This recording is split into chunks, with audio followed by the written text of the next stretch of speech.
Boycott China అనేసి మనం ఎప్పటినుంచో వింటూనే వస్తున్నాము. కానీ బాయ్‌కాట్ టర్కీ అనేసి ఇలా ఒక ట్రెండ్ వస్తుందనమాట. సో, ఆ ట్రెండ్ ఎందుకొస్తుంది అంటే, టర్కీ ప్రత్యక్షంగా, పరోక్షంగా పాకిస్తాన్‌కి సపోర్ట్ చేస్తున్న పాకిస్తాన్ మిత్ర దేశం అనేసి ప్రకటించేసింది. పాకిస్తాన్ ఈ చిల్లర నా కొడుకులు ఏం చేసిండ్రు అంటే, వాళ్ళ ఉగ్రవాదుల్ని వాళ్ళేదైతే ఫండింగ్ చేస్తున్న ఉగ్రవాదుల్ని మన భారతదేశంలో పంపించి, మన హిందువుల్ని, మన భారతీయుల్ని వాళ్ళు చంపేసిండ్రు. చంపేసిన తర్వాత పాకిస్తాన్ ఏం చేయాలి? నిజంగా వాళ్ళకి ఉగ్రవాదంతో సంబంధం లేదు అనేసి వాళ్ళు చెప్పుకుంటే వాళ్ళేం చేయాలి? మా దేశం నుంచి వచ్చిండ్రు కాబట్టి వీళ్ళని పట్టుకెళ్ళండి. లేకపోతే వీళ్ళని మీకు అప్పజెప్తున్నాం అనేసి అప్పజెప్పాలి. కానీ పాకిస్తాన్ అలా చేయకుండా యెస్! మా దేశం వాళ్ళు చేసిండ్రు. సో, ఇలాంటివన్నీ మేము చేస్తూనే ఉంటాము. కశ్మీర్ గురించి మా పోరాటం కంపల్సరీగా ఉంటది అనేసి వీళ్ళు ఒక ట్వీట్ రిలీజ్ చేసిండ్రనమాట. అండ్ వీళ్ళ ఆర్మీ అఫీషియల్స్ కూడా ఆ మాటలు మాట్లాడడం జరిగింది.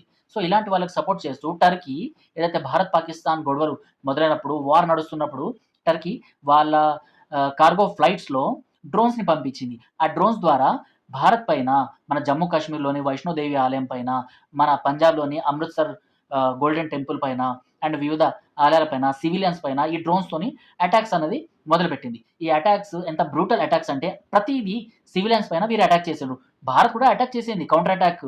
కానీ ఏది సివిలియన్స్ పైన చేయలేదు. ఎక్కడైతే ఈ ఉగ్రవాదులు దాక్కొని ఉన్నారో అలాంటి షెల్టర్స్‌ని మాత్రం పలగొట్టేసింది.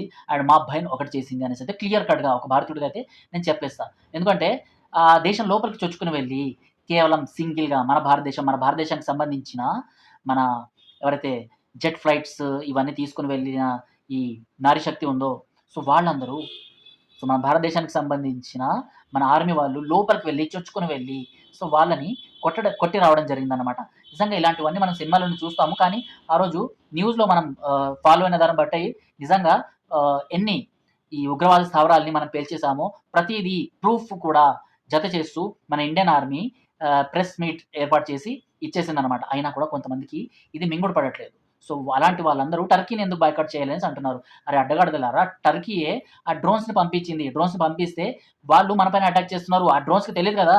నువ్వు ఫలానా దేశానికి సపోర్ట్ చేస్తున్నావు. నువ్వు పాకిస్తాన్‌కి, చైనాకి లేకపోతే టర్కీకి సపోర్ట్ చేస్తున్నావు ఆ డ్రోన్‌కి తెలవదు కదా! సో, అది నీ ఇంటి మీద కూడా రావచ్చు. సో, ఆలోచించు. ఎందుకంటే ఏదైతే మన దేశం పైన ఈ అటాక్ జరుగుతుందో, ఆ అటాక్ వెనకాల ఈ చైనా అండ్ టర్కీ వీళ్ళు పరోక్షంగా ఈ అటాక్స్ చేయిస్తున్నారు. పాకిస్తాన్ బిచ్చం దేశం. సో, దాన్ని సౌదీ అరేబియానే లెక్క చేయదు. వాళ్ళ ముస్లిం కంట్రీస్ వాళ్ళకి సపోర్ట్ చేయలేదు. సో, ఈ టర్కీ అన్నది ఇస్లామిక్ ఛాందసం కలిగిన దేశము.